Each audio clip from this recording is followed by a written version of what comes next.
안녕하세요. 소리의 가치입니다. 구독과 좋아요, 알림 설정 부탁드려요. 오늘의 사연 시작할게요. 결혼 3년 차에 10개월 된 아기가 있어요. 시아버지는 돌아가셨고 시어머니는 여건상 고시원 운영하시며 관리실에서 생활하고 계세요. 시어머니는 연신내에 사시고 저희 친정부모님은 송파에 사세요. 저희 결혼해서 첫 집은 DMC역 근처에서 살았어요. 남편 직장이 당시엔 송도였고 제 직장은 여의도였거든요. 저 배려해서 서울로 구한 거였어요. 공항철도 탈 수 있는 곳으로요.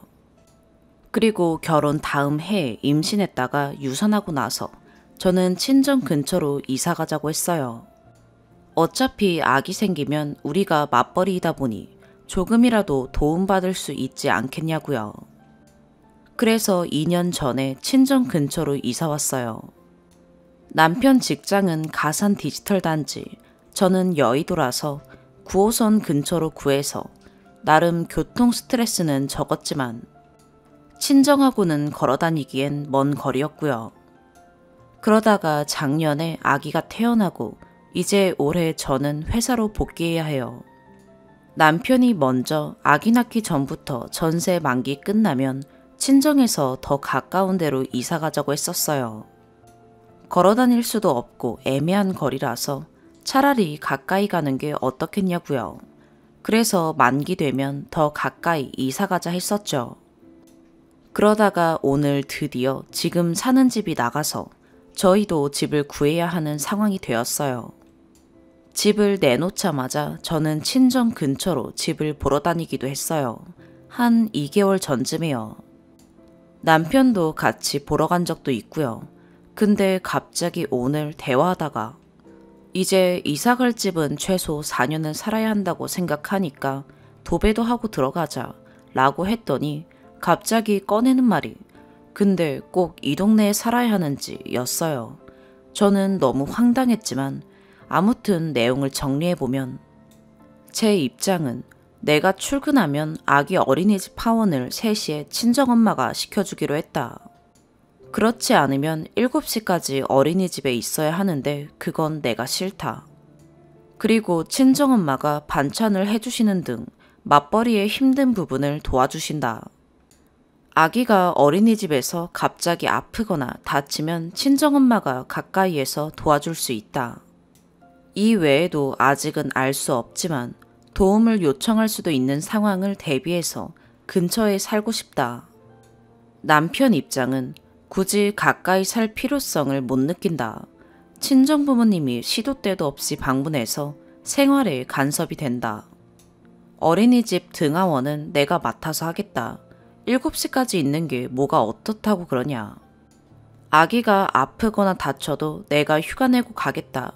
회사도 멀고 집값도 비싼데 다른 동네로 살펴보자. 이런 상황이에요. 시어머니는 일을 하시기 때문에 도움 요청이 어려우니 전 친정 근처에서 도움을 얻고자 한 건데 엄마 아빠 없이는 못 사냐며 마마걸 파파걸 취급을 하네요. 둘이서도 충분히 아기 키울 수 있다고 역경도 헤쳐나가자고 그러는데 일단 제가 짐작하기로는 저희 부모님이 저희 집에 더 많이 오실 게 스트레스 받는 것 같아요. 그래도 맞벌이 하는데 아무 연고도 없는 곳에 가서 사느니 친정 부모님 근처에서 사는 게 낫지 않을까요? 부모님 중재를 내가 더 하겠다고 해도 듣지를 않네요. 지금 남편이 하는 집안일, 육아 정말 고마워요. 그렇지만 그건 일부고 그 경험만 가지고 육아를 쉽게 생각하는 건 너무 위험하다고 생각해요. 맞벌이 육아 경험해 보신 분들 어떻게 생각하시나요? 친정 옆에서 사는 게 당연히 좋은 건가요? 아님 옵션인가요? 둘이서도 충분히 가능한데 제가 우는 소리를 하는 건지 이미 겪어보신 분들 조언이 궁금하네요. 남편이 등하원 시키고 문제 생기면 달려가고 그럼 충분할까요? 제가 너무 걱정만 하면서 이기적으로 구는 마마걸인가요? 추가, 배경 설명을 하자면 남편 성격상 본인 부모님에게도 터치, 간섭받는 걸 극도로 싫어하는 개인주의 아니면 외톨이 성향이에요. 사람마다 성격이 다르니 존중해주려고 저도 신경을 많이 쓰긴 하는데 최근에 아기 돌보다 보니 좀 소홀했던 점도 인정해요.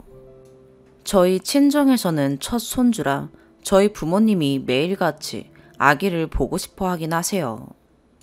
그래서 남편 피곤하지 않게 하려고 전 운전 연수까지 받아서 그리고 또 지금은 제가 육아휴직 중이기도 해서 제가 평일이면 반은 부모님 댁에 가곤 해요. 그럼에도 최근에는 주말에도 하남밭에 다녀오면서 우리 지금 너네 집 들러서 뭐 좀 주고 가려고 하며 오세요. 남편은 쉬고 싶은 주말인데 와서 한참 있다가 가시고 주말 이틀 내내 오시는 경우도 있고 하니 힘들어 하더라고요. 물론 반찬 가져다 주시거나 하는 등에 도와주시는 이유고요. 늘 남편 좋아하는 음식도 해주시려고 하고 좋은 거 있으면 저희 주려고 하는 등 퍼주시는 편이고요. 결정적 계기 같은 큰 일이라면 일이랄 게 있긴 했어요. 그리고 한 달 전에 아기 데리고 남편, 저희 부모님과 제 외갓집에 다녀왔어요. 남편 성격상 1박 2일 이상은 싫다 해서 남편 배려해서 2박 3일로 가게 되었어요. 진짜 순수하게 남편 마음 이해가고 고마웠어요. 그런데 저희 친정아빠가 거의 반강제적으로 하루 더 있다 가자고 해서 본의 아니게 하루 더 있다가 올라와서 마지막 날 진짜 저는 너무 가시방석이고 남편도 화가 나고 말이 아니었어요. 그래서 학을 뗀 게 있는데 요새 들어선 자주 주말에 오시니 남편이 힘들어 하더라고요. 그렇다고 매주 주말마다 오시는 건 아니에요. 물론 제가 중간에서 중재를 못하는 건 저도 알고 있어요. 아직 익숙하진 않아서 그런지 종종 디펜스를 빼먹을 때가 있네요. 물론 남편만큼 저도 집안일과 육아 대부분을 하는 배려를 하죠. 아니, 배려가 아닌 집안일의 메인이 저죠. 현재는 더더욱 그렇고요. 아기 낳기 전에 맞벌이 할 때나 지금이나 식사 준비는 전부 제가 하고 설거지는 식기세척기가 75% 하고 나머지는 제가 15%, 남편이 10% 정도 해요. 식세기에 넣는 것 또한 제 일이니 그걸 감안하면 9대 1 정도가 되겠네요.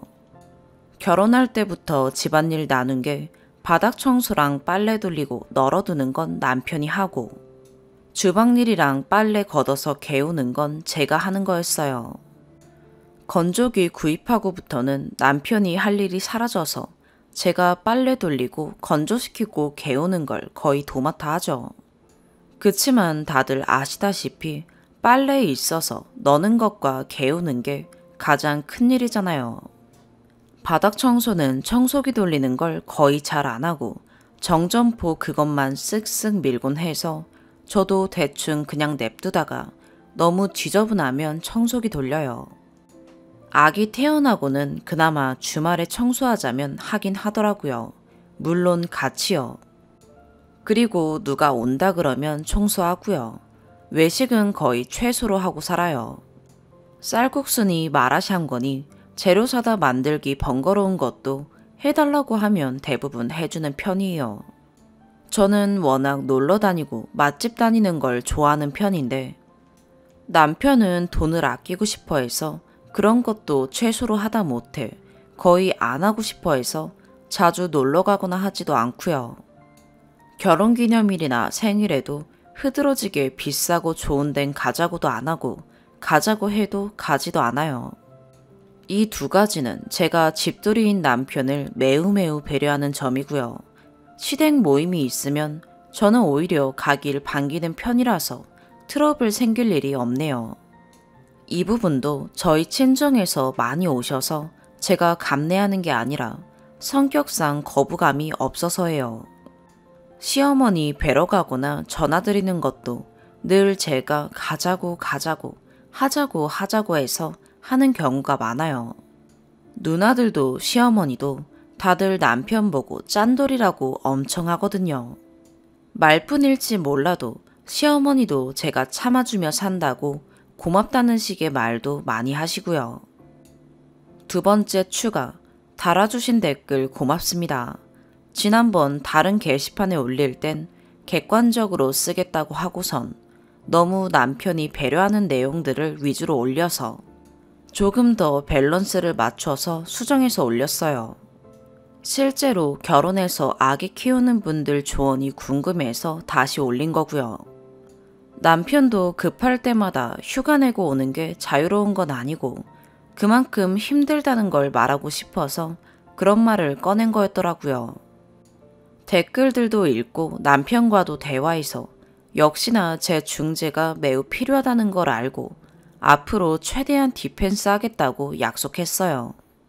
친정 부모님께도 주말엔 오지 않게 단호히 말씀드릴 거고요. 아무리 길게 적어도 제가 상황을 잘 전달하지 못한 것 같아요. 뭐 핑계대는 건 아닌데 남편도 연휴와 주말마다 나가지 않고 게임만 하면서 만족하며 살고 있기도 하고요. 최근에 2주 정도 주말에 친정 부모님이 오셨던 게 너무 크게 표현된 것 같네요. 물론 보통보다 지나친 장인 장모님인 건 맞아서 저도 나름 애쓰고 있어요. 요즘 너무 신경을 못 써서 감이 떨어진 것 같네요. 아기랑 둘이 친정 부모님 댁에 가도 제가 밥 먹이고 기저귀 갈고 대부분 합니다. 오해가 많은 것 같아 변명 추가로 달아봐요. 아무튼 중재에 대해 많이 깨닫고 갑니다. 감사합니다. 두 번째 사연입니다. 저는 30대 중반 여동생과 2살 터울입니다. 저희 집 가족애가 남다르다는 걸 성인이 되고 알았어요. 나이 차이가 별로 안 나서 제일 친한 친구가 동생이었고 동생도 마찬가지였어요. 저는 어릴 적부터 예민하고 까칠한 편이었고 동생은 항상 둥글둥글해서 어딜 가도 성격 좋다, 밝다는 얘기를 듣는 아이였어요. 동생이 부러우면서도 너무 귀엽고 그러지 못한 제가 가끔 스스로 속상하기도 하고 그랬습니다. 저는 부드럽고 이해심 많은 남편을 만나서 선한 영향을 받아 점점 이해심도 많아지고 부드러워진다는 이야기를 많이 들어요. 시댁 경제력이 좋으셔서 많이 지원을 해주시다 보니 생활도 여유롭고 그러다 보니 더 그런 것 같아요. 동생은 연애 한 번도 안 하다가 갑자기 제부를 만나서 몇 년 연애하더니 결혼했어요. 제부는 객관적으로 되게 좋은 사람은 아니에요. 계산적이고 잘 웃지도 않고 가족끼리 있어도 혼자 멍 때릴 때도 많고 일은 잘할 것 같고 남에게 피해주는 행동은 하지 않을 것 같지만 좀 사람 냄새가 안 나는 느낌이에요. 이런 말은 좀 그렇지만 외적인 부분도 동생이 많이 아까워요. 동생이 연애할 때 주위에서 조금 더 많은 사람 만나보라고 간접적으로 말해줘도 무슨 말인지 못 알아듣고 계속 연애하다가 자연스럽게 결혼했어요. 그래도 가족이 됐으니 잘 지내고 있고 결혼 전 몰랐던 장점도 많이 보게 되었습니다. 그러다 결혼할 때쯤 알게 됐는데 사돈 어른들이 사회적 지위도 있으시고 경제력도 훌륭하셨고요. 그런데도 검소하시고 정말 좋은 분들이세요. 그런데 동생이 결혼하고 나서 여전히 귀엽고 밝은 사람이지만 예민해지고 이상한 행동과 말들을 하기 시작했어요. 살면서 동생이 예민하다고 생각해 본 적이 단 한 번도 없었는데 요즘 예민하다는 느낌을 많이 받아요. 첫 번째, 동생 시댁 식구들이 하는 건 모두 옳은 일이고 품위 있는 일이라고 생각해요. 물론 사돈 어른들 훌륭하신 분이신 거 알고 있고 배울 점 많은 것도 알고 있어요. 정말 좋은 분들이세요. 하지만 우리 집 정서와 맞지 않는 것들이 있습니다. 예를 들면 집에서 항상 옷을 갖춰 입고 저녁에 다 같이 독서나 악기 연주를 한답니다. 저희 집은 다 같이 모여서 재미있는 이야기를 하고 TV 보고 영화 보고 그런 걸 좋아해요. 그리고 검소하셔서 외식을 해도 어느 정도 선으로만 간답니다. 저희 집은 먹는 거에 돈 아끼지 말자 주의라서 맛있다 하는 건 다 먹어보려고 하고요. 이런 건 집안 분위기 차이라서 옳고 그름의 문제가 아니라고 생각해요. 그런데 문제는 동생이 시댁 식구들의 이런 것들을 이야기하면서 굉장히 품위 있는 행동들이고 우리도 그렇게 해야 한다고 계속 이야기를 합니다. 삶의 방식이 틀린 거라고 강요하지 말라고 이야기하면 마치 저희가 잘못된 행동을 하고 있는데 고치지 않는 것처럼 말하고 본인이 기분 나빠합니다. 어떨 땐 같이 모여 있다가 혼자 집에 가버린 적도 있고요. 두 번째, 제부는 세상에 존재하지 않는 세계 최고 남자라고 인정해달라고 떼쓰듯이 강요합니다. 제부가 마음에 안 드는 부분도 있지만 좋은 점도 있다고 생각해요. 하지만 마음에 안 드는 부분들이 워낙에 강해서 좋은 점을 덮어버립니다. 예를 들면 예전에 일배를 했었습니다. 제일 친한 친구가 알바하면서 같이 알바하던 여자 CCTV 녹화된 걸 톡으로 제부에게 보내고 예쁘다며 이상한 드립을 날렸는데 거기에 대해서 잘못됐다는 반응이 아니라 그냥 일상 대화처럼 대화를 이어갔었어요. 그리고 계산적입니다. 항상 가족끼리도 1을 주면 1을 받아야 한다는 마인드고 지금 저희 아빠가 밥 사주고 이런저런 지원해주는 것들에 대해서 나중에 대우받으려면 당연히 해야 하는 것들이라고 말합니다. 가족들 앞에서 얘기하는 게 아니라 남편이랑 둘이 있을 때 남편에게 얘기하는 거고요. 그리고 가족 모임으로 다 같이 모여 있는데 혼자 멍하게 다른 생각하고 혼자 구석에서 핸드폰만 보고 있을 때가 굉장히 많아요. 장점은 책임감 강한 것 같고 본인 가족들 절대 굶길 것 같지 않습니다. 생활력이 강해요. 그리고 아는 것도 많고 똑똑해요. 남에게 피해주는 것 굉장히 싫어합니다. 계산적이긴 하지만 저희 부모님께 잘합니다. 단점들이 너무 치명적인 단점이지만 이미 결혼했고 가족이 됐기 때문에 좋게 보려고 노력 중이고 크게 트러블 없이 잘 지내고 있어요. 그런데 문제는 동생이 계속 제부는 이래서 좋고 저래서 좋고 라며 계속해서 이야기를 합니다. 좋은 부분들이나 동생에게 잘한 부분들에 대해서는 오, 좋겠네, 잘했네, 칭찬해주고 리액션도 많이 해주지만 그냥 이상한 끼워 맞추기 등 말도 안 되는 소리를 할 때는 어떻게 해야 할지를 모르겠어요.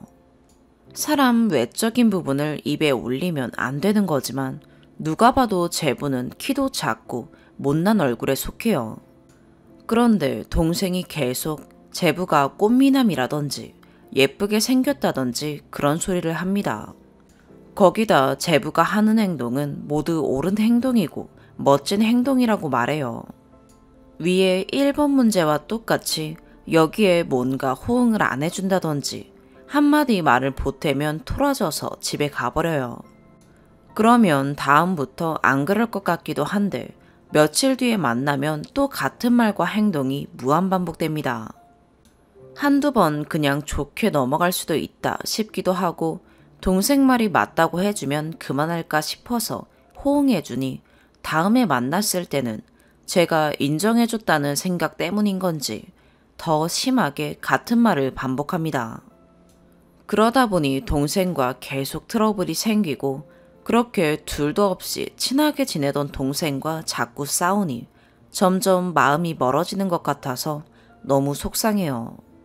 엄마 아빠도 동생 이야기가 너무 계속 반복이고 말도 안 되는 소리를 하다 보니 더 이상 받아주기 힘들어 하시는데 요즘 동생 행동을 봐서는 엄마 아빠가 동생에게 뭐라고 하면 가족 모임에 안 나올 것 같은 느낌이 든다고 언니인 제가 이해해주라고 하시네요.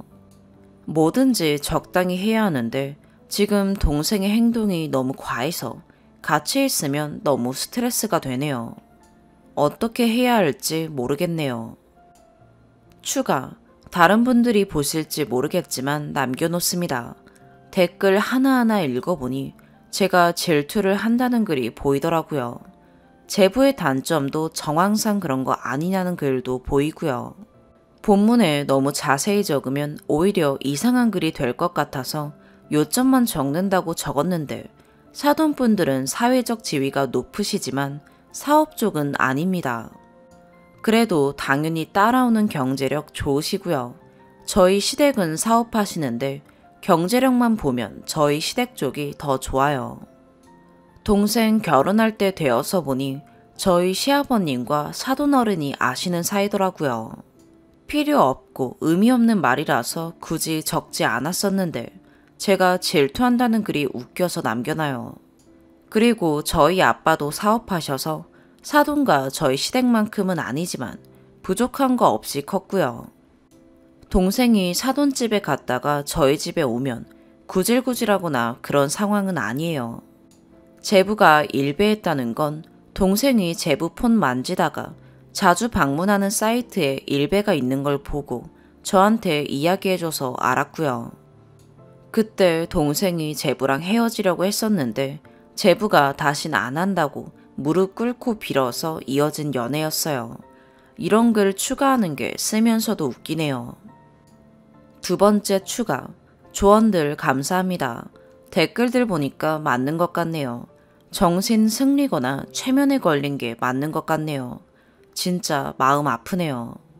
차라리 정신 승리보단 최면에 걸려있는 게 마음이 편하겠어요. 그럼 어쨌든 본인은 행복할 테니까요. 그럴 수도 있겠다 싶은 게 동생이 워낙에 세상 물정 모르고 남의 말을 잘 믿어요. 사기 잘 당하기 대회하면 1등 하겠다 싶을 정도로요.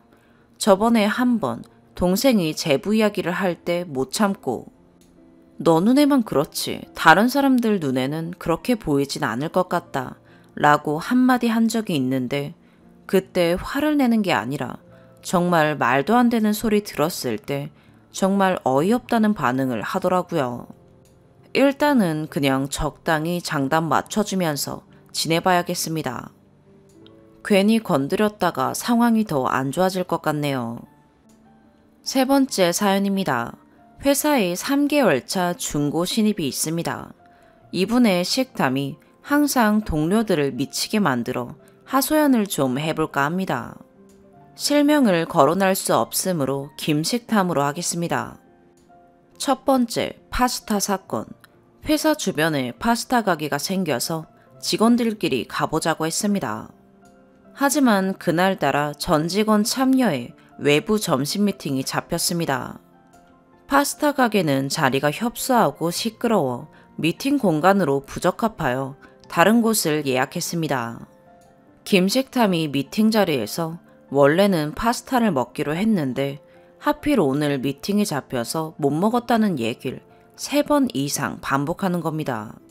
처음에는 상대팀에서 무안하고 미안한 표정으로 인사를 건네더니 이 하소연이 반복되자 무시하기 시작하였고 분위기가 매우 어색해졌습니다. 두 번째, 파스타 사건 2. 김식탐의 파스타 아리를 끝내주기 위해 가게에 방문했고 1인 1 메뉴로 파스타를 주문했습니다. 그런데 김식탐이 접시에 비해 파스타 양이 적다고 판단했는지 종업원을 불렀습니다. 보통 음식을 접시의 3분의 2 정도는 채워주지 않나요? 여기 정량이 어떻게 되죠? 라고 묻는 겁니다. 직원은 당황했고 같이 있던 팀원들도 당황했습니다. 그냥 다른 메뉴를 추가로 시키라고 권유했으나 이미 심통이 나서 됐다고 하는 겁니다. 그래놓고 그럼 이거 먹고 나가서 핫초콜릿을 먹어도 되냐고 묻는 겁니다. 다른 팀원이 그건 알아서 하시라고 했고요. 팀원들 모두 왜 굳이 우리에게 동의를 구하는지 이해가 안 가는 상황이었습니다. 알고 보니 법카로 카페에서 자기 먹을 핫초콜릿을 사달라고 한 겁니다. 점심 먹고 나가면서 법카를 달라고 하면서 본인은 그 메뉴를 사 먹고 오겠으니 먼저 사무실로 복귀하시라고 말하는 겁니다. 다들 벙찐 상태로 사무실에 복귀했고 본인은 핫초콜릿과 함께 점심시간보다 20분 늦게 사무실에 복귀했습니다. 세 번째, 직원 간식 사건. 탕비실 간식을 추가 주문할 때가 되어 팀장에게 오늘 주문하겠다고 말했습니다. 그 얘기를 들은 김식탐이 부탁이 있다고 하는 겁니다. 뭐냐고 하니까 본인이 먹을 커피를 추가로 시켜달라고 하네요.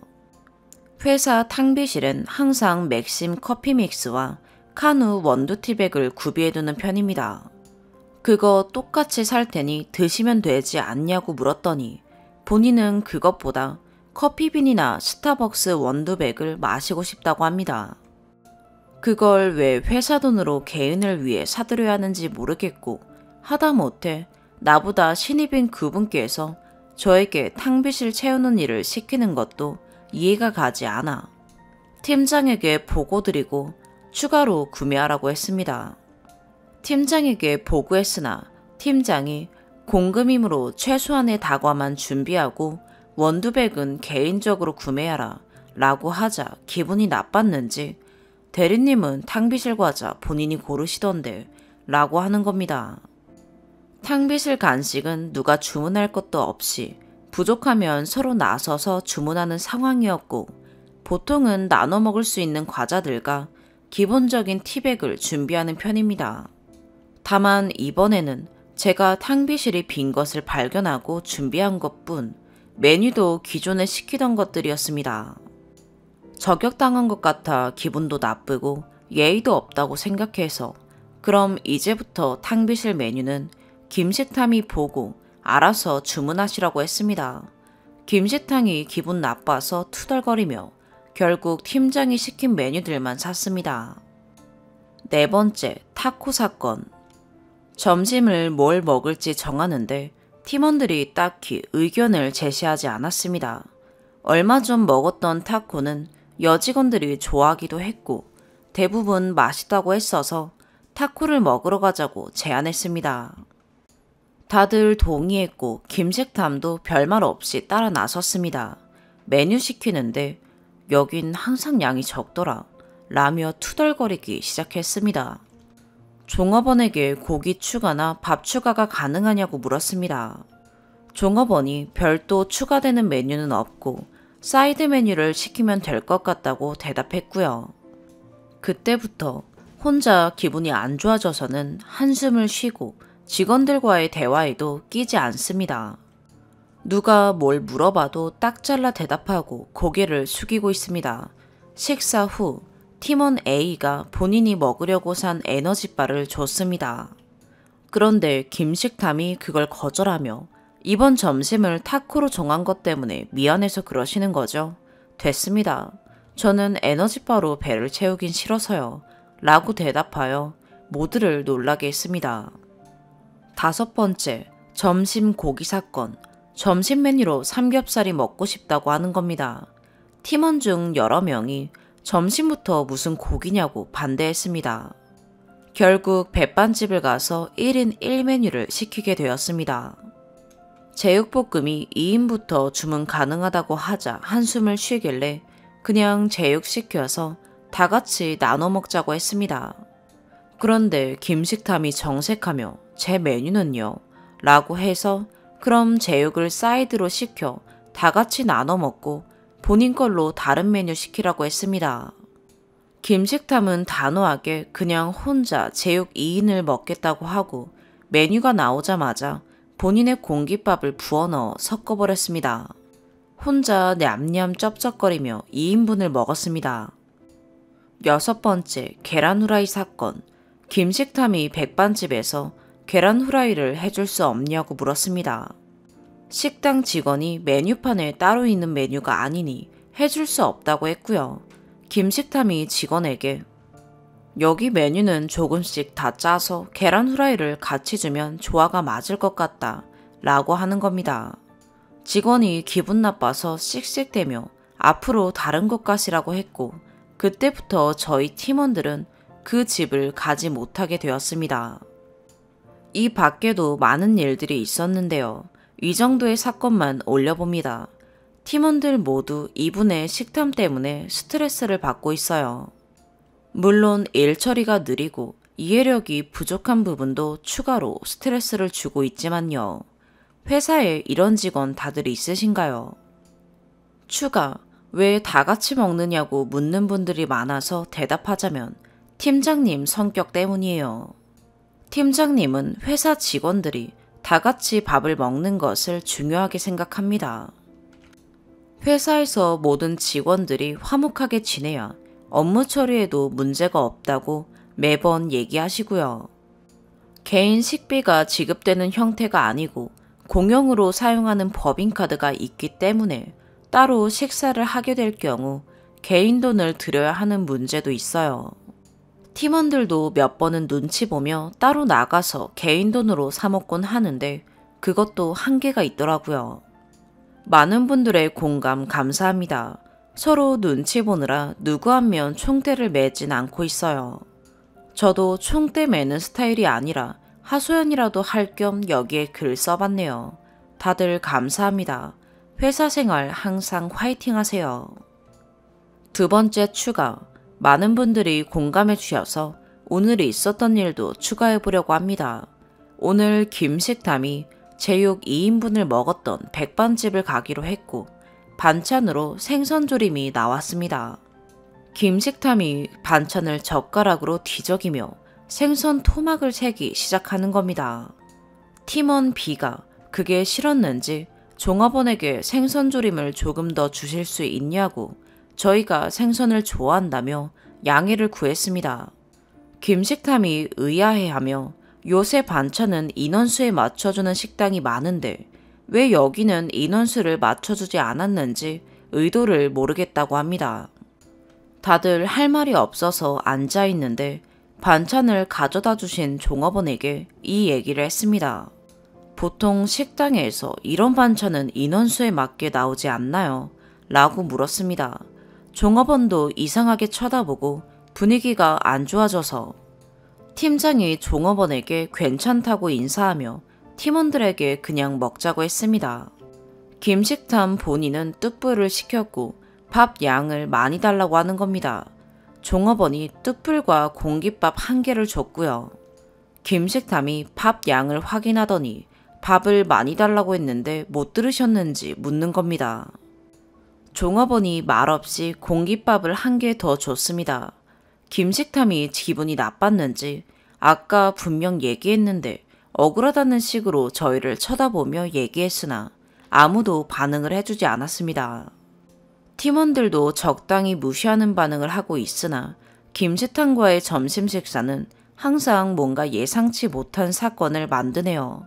오늘도 참 불편한 점심입니다. 다들 이런 팀원 없는 회사에서 마음 편한 식사 하시길 바랍니다. 네 번째 사연입니다. 어쩜 이리 사건 사고가 많은 건지 답답해서 글을 씁니다. 여자친구한테 신세진 게 있고 그래서 일하고 급여를 받으면 공인인증서가 없어서 계좌이체가 불가능해서 월 급여를 현금으로 출금해서 전달해 줬었어요. 첫 번째, 작년 가을인가 겨울에 소매치기를 당했네요. 닌텐도 가방에 닌텐도랑 현금이랑 넣었는데 닌텐도 가방을 오토바이가 지나가면서 낚아채 가더라고요. 쫓아갔지만 오토바이를 따라잡긴 무리더군요.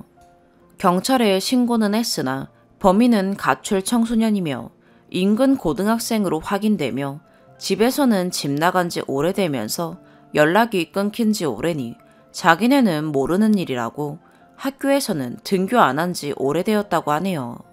결국 범인의 현 소재지 확인이 안 된 상태입니다.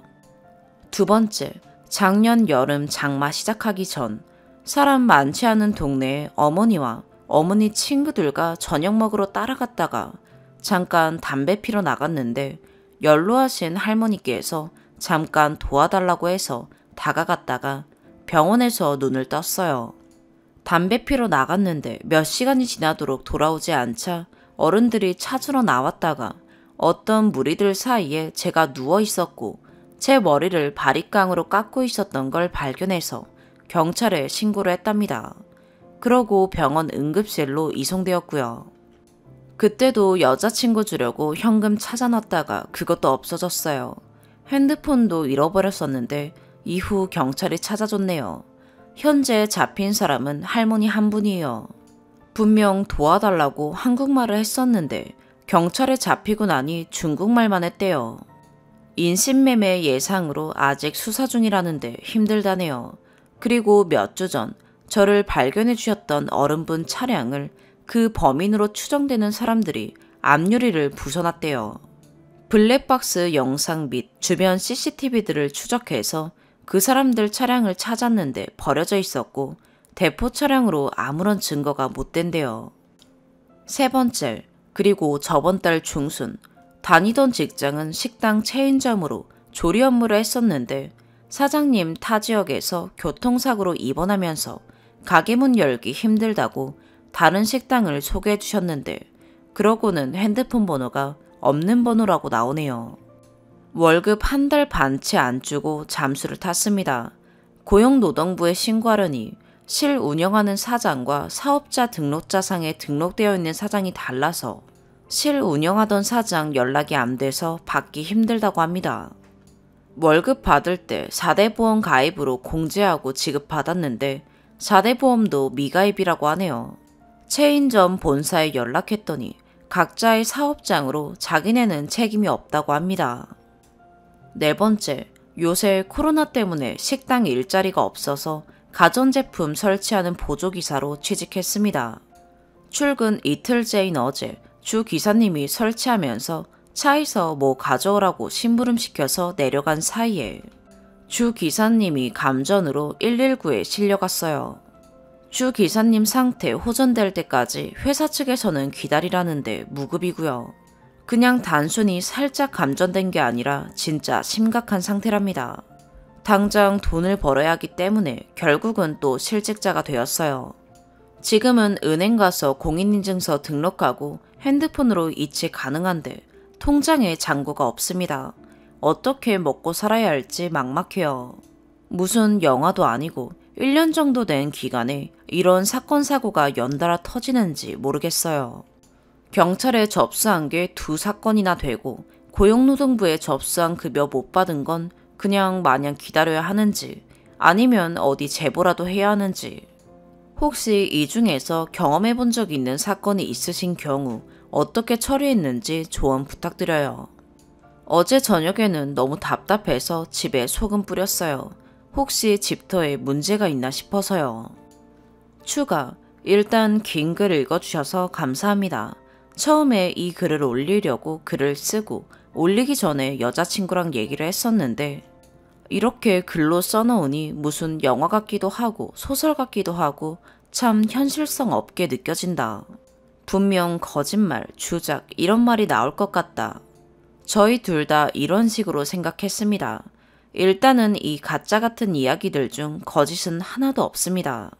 이 거짓 같은 이야기를 순수하게 믿어주시고 그나마 살아있는 거에 운이 좋은 거 아니냐고 말씀해주신 분들도 감사드리고 살면서 이런 일이 있는데 이게 무슨 운이 좋은 거냐 라고 말씀해주신 분들도 감사드려요. 내용을 조금 추가하자면 저희가 지내는 지역은 강원도입니다. 바닷가 쪽 아니고 바다는 보이지 않는 산이 많은 지역이에요. 정확한 지명까지 말씀드리면 누군지 알아보는 분들이 계실 것 같아서 이렇게만 말씀드려요. 1번, 2번의 현금 인출건에 대해서 텔레뱅킹 CD기에서 이체시키는 방법 등 알려주셨는데 일단 텔레뱅킹은 한 번도 해본 적이 없었어요. 개념 자체도 조금 생소한 느낌입니다. 그래서 아예 생각도 못했어요. CD기에서 이체시키는 건 소매치기 당하기 전에는 어차피 저녁에 만날 테니 괜찮겠지 하고 무시를 했었는데 이 부분은 제가 생각이 짧았던 거죠. 소매치기 이후에는 여자친구 현금카드를 가지고 가서 입금시켰었는데 이번 사건이 있었던 날에는 현금카드를 깜빡하고 놓고 나와서 어른들이랑 같이 움직이는데 설마 또 소매치기를 당하겠어 라는 안일한 생각에 때마침 CD기가 보여서 출금하게 되었습니다. 바보 같은 결정이었다고 지금은 후회합니다. 그리고 이번 사건에 대해서 납치를 했으면 장소를 이동하지 식당 근처에 있는 납치범이 어디에 있냐. 주변에 사람들도 많이 이동할 텐데 왜 거기 있겠냐? 라는 의문을 많이 가지셨더라고요. 그 질문들을 보고 제가 설명이 좀 부족했던 것 같았어요. 저희가 내방했었던 식당은 주변에 산이 많고 식당이나 카페 혹은 가정집들이 아주 드문드문 있는 동네였어요. 자차가 없으면 갈 수도 없고 식당에서 식사 후 카페에 들려서 커피라도 한잔 하려면 차 타고 이동해야 하는 그런 동네요. 저는 식당 건물 앞에서 담배 피다가 도와달라는 할머니를 도우려고 다가갔다가 그런 일을 당했었고, 범인들도 댓글 질문자님들처럼 저를 차에 태우고 좀 더 식당이 보이지 않는 곳으로 이동했을 거예요. 저를 찾은 어른분들이 주변을 걸어다니면서 찾아다닌 게 아니라 차로 이동을 하면서 찾아다녔다고 들었어요. 그리고 저를 찾았던 현장에서 저 말고도 몇 명이 바닥에 누워 있었다고 합니다.